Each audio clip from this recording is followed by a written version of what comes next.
Hey everybody, it's Rhino here with your Disney News Roundup for the week of November 22nd through November 28th, 2020. I hope everyone had a great Thanksgiving.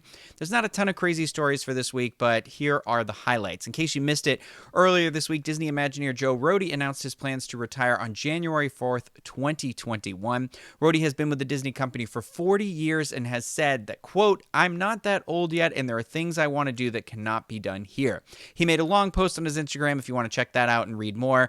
Rohde was the lead designer on Disney's Animal Kingdom, Alani, and Guardians of the Galaxy Mission Breakout, amongst many other things, of course. Walt Disney Imagineering had this to say: after an illustrious 40-year Imagineering career, Joe Rohde just shared his plan to retire on January 4th, 2021. We can't thank Joe enough for his infectious passion, being an incredible teacher and mentor, and for inspiring generations of Disney Imagineers and guests from around the world. Wishing Joe Rohde all the best in his next journey and on the many more adventures yet to come. Now, from what I have heard, this may have been a mutual departure. So that, in fact, he was offered early retirement in October and took that. And I think that has, this may say a lot more than we know about what's to come for Disney projects in the future, that there may not really be any big, expansive projects on the table. I mean, that makes plenty of sense. Yeah, so I don't know. We're just going to have to wait and see. But while the mood is low, I am going to hit you with another sad story really quick. In a filing to the U.S.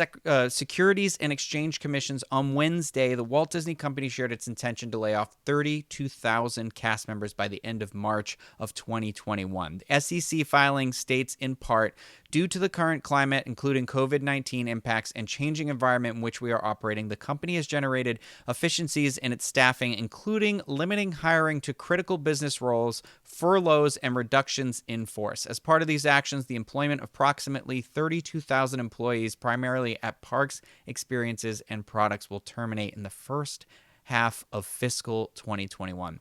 A Disney spokesperson confirmed to Variety that the new figure includes the previously announced park layoffs. So separately, 37,000 Disney employees who are not slated to be terminated were on furlough as of October 3rd. So that's an additional 9,000 employees that are going to be laid off, and that is terrible. So I don't really know how to transition to this next story, so we're just going to go full steam ahead into this. Brightline and Disney have given new details on their agreement for a future train station that's coming to Disney Springs. The agreement is conditional to Brightline meeting certain milestones, such as securing all the necessary government approvals. Patrick Goddard, president of Brightline, said the following in a prepared statement: Brightline will offer a car-free connection to the millions of visitors from around the state and the world who plan to make Walt Disney World Resort part of their vacation plans. Our mission has always been to connect our guests to the people and places that matter, and Walt Disney World Resort is a tremendous example of this. The concept for the proposed Disney station includes a ground-level lobby, passenger facilities, and an upper-level train platform. The exact location of the station and the timeline for completion have not been announced by Disney or Brightline. Jeff Vail, president of Walt Disney World Resort, said, "We're excited to work with Brightline as they pursue the potential development of a train station at Walt Disney World Resort, a project that would support our local economy and offer a bold, forward-looking transportation solution for our community and guests." And according to OBJ, the Disney station could come after the completion of the company's 170-mile, $2.7 billion expansion from West Palm Beach to Orlando International Airport in 2022. The station would serve as the first phase of a proposed Tampa expansion. 2022 seems excessive to me. I can't imagine it would be done by then. I'm assuming that maybe that's start date? I don't know. But, I mean, I don't know how long it takes to build a train track, but it's taken 10 years to build a highway, and they're still not done. But I honestly welcome a car-free transportation system in this state. One of the things I miss most about living in Massachusetts is the accessibility to the T and the mass transit options.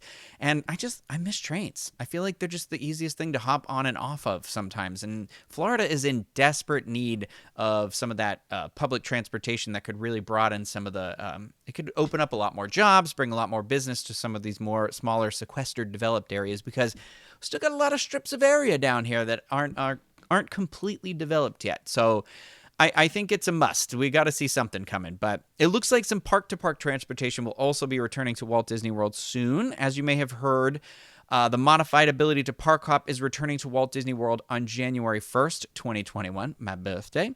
Well, now Disney has also announced that park-to-park transportation is expected to resume in 2021 and will be offered each day just prior to the start of park hopper hours, which is currently set to begin daily at 2 p.m. Along with the return of park hopping, resort-to-resort transportation will be returning as well. So they're kind of letting people get out and roam around a little bit, which is interesting. But I have two quick more stories before we wrap up here. Nothing overly exciting, but this past Wednesday, guests were treated to bursts of fireworks as part of the Cinderella Castle projection effects at Magic Kingdom.